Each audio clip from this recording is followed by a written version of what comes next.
การบ้าปัญญาอ่อนเขามาเป่ากันเสร็จเพลงไอ้พระราชนิพนธ์มันไปไล่กันอย่างแม่มันเปิดเพลงเนี่ย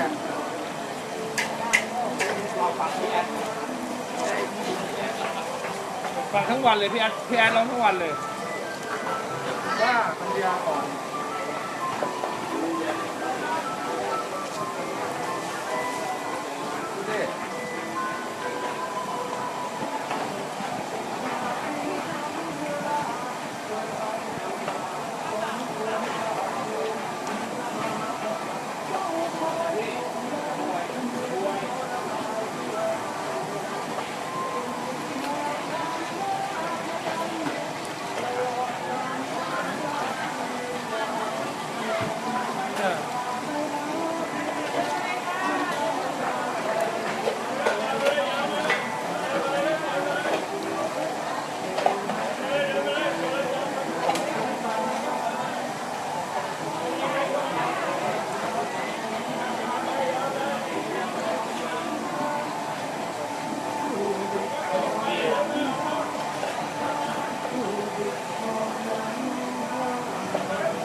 เขาถามเมฆมีใบเมฆอ่ะ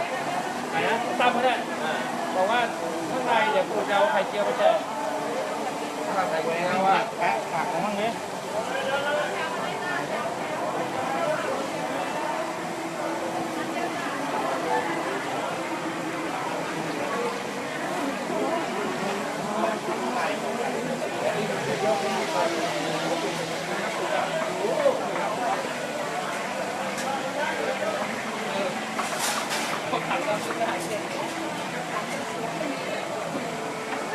แล้วมันตรงด้วยเนี่ยตั้งอย่างนี้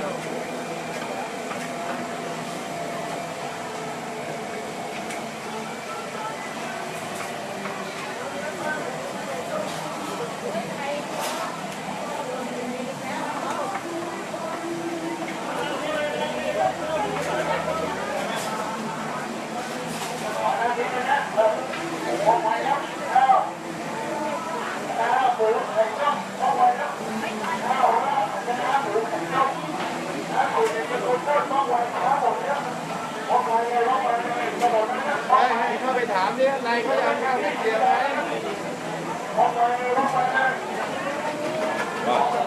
ว่าหรือว่าอะไรยกเช็คข้างในได้เอาข้าวไข่เจียวหรือเปล่าเอาข้าวไข่เจียวมาให้เช็คให้หน่อย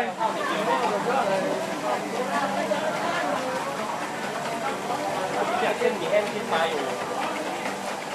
เอาใช่ไหมไม่พอโอเคเอาข้าวไข่เจียวเอาครับเอาโอเคครับเดี๋ยวรอให้มันเป็นกันครับเตรียมซอสพริกไปเตรียมซอสพริกเป็นขวดๆอ่ะ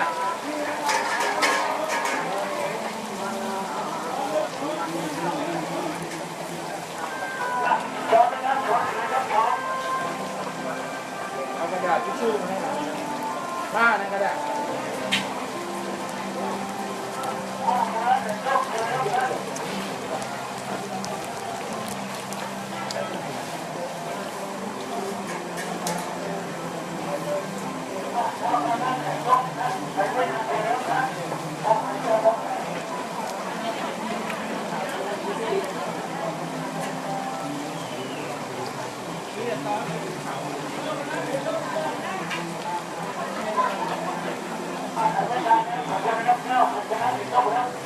มันบอกให้เอานี่มันลองนี่ได้ลองนี่ไงอันนี้เก็บไว้ก่อนโอ้แล้วเดี๋ยวไม่ต้องหยิบวางไปก่อนเอาไอ้นี่อันนี้มาลองเอาไว้ก่อนนี่เป็นข้างหลัง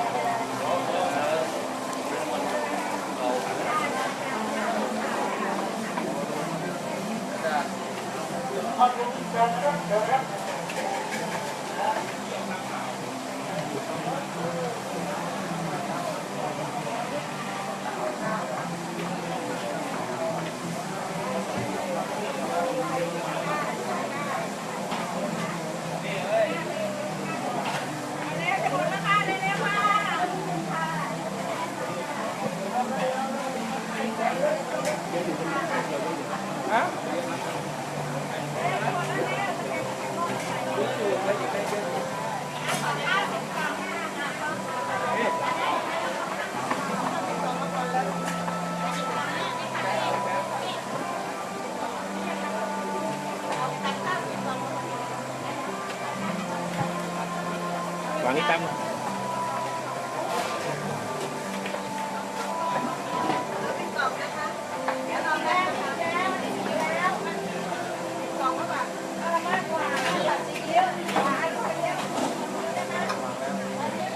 ไว้นี่หน่อยก็ได้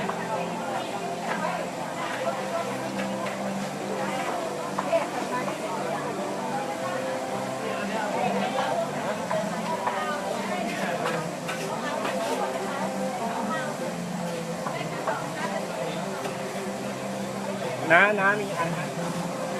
แล้วเขา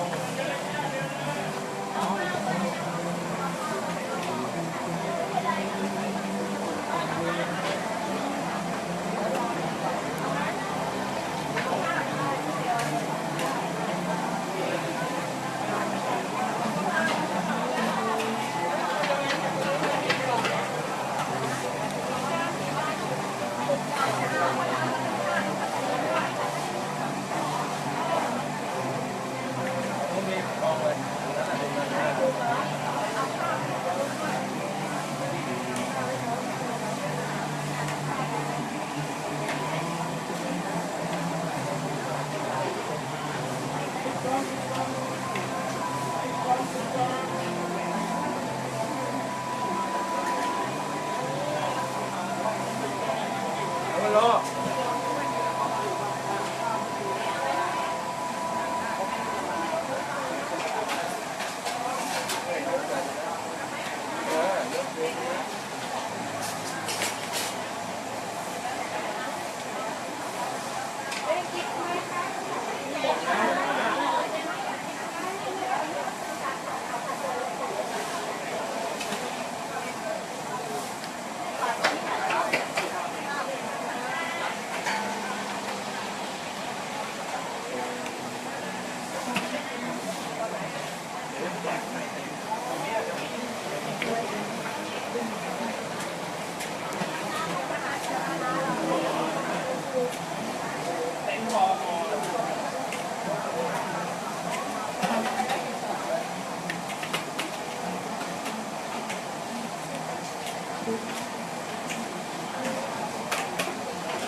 ได้กำไรเ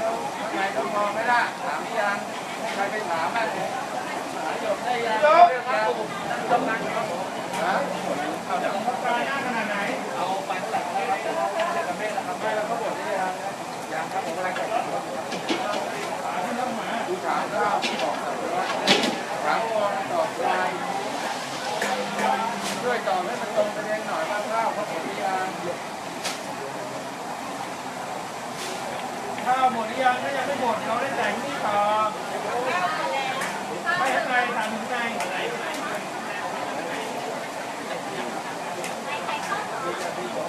ไม่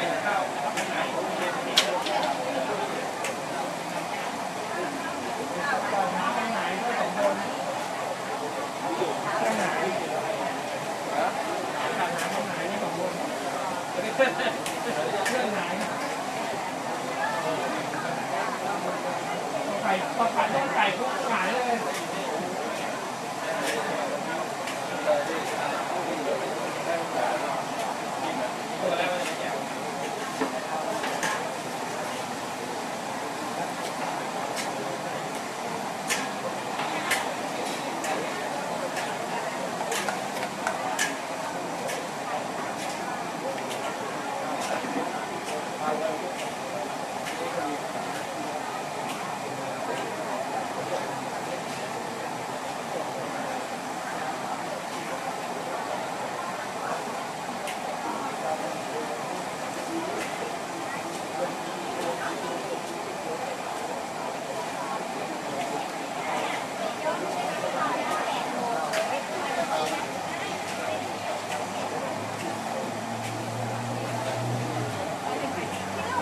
ถ้ามันมีครับผม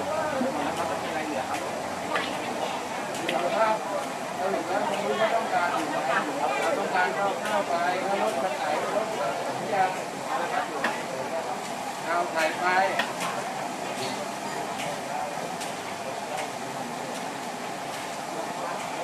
ขึ้นแล้วนี่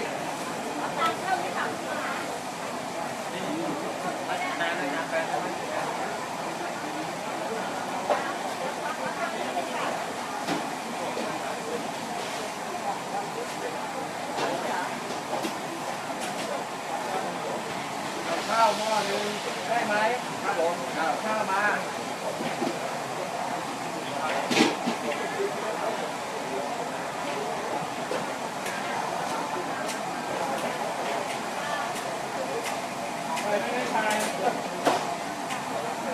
มีไข่ไว้ยัง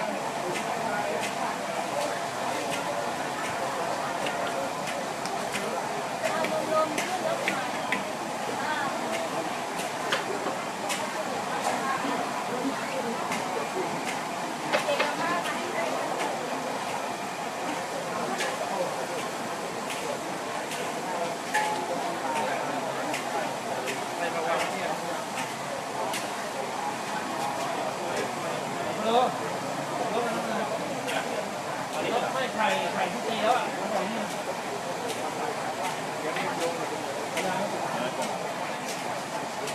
รอถ่ายทุกวางนี่ก่อน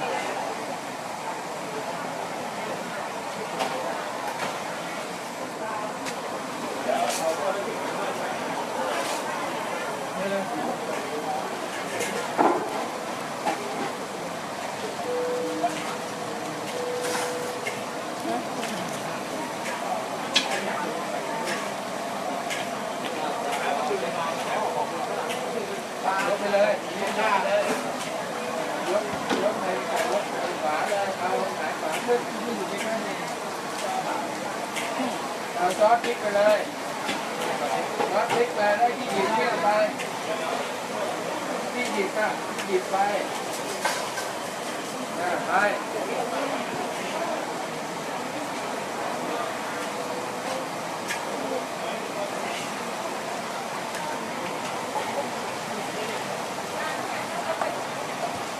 ยานน่ะยานข้าวมันไม่มีไหม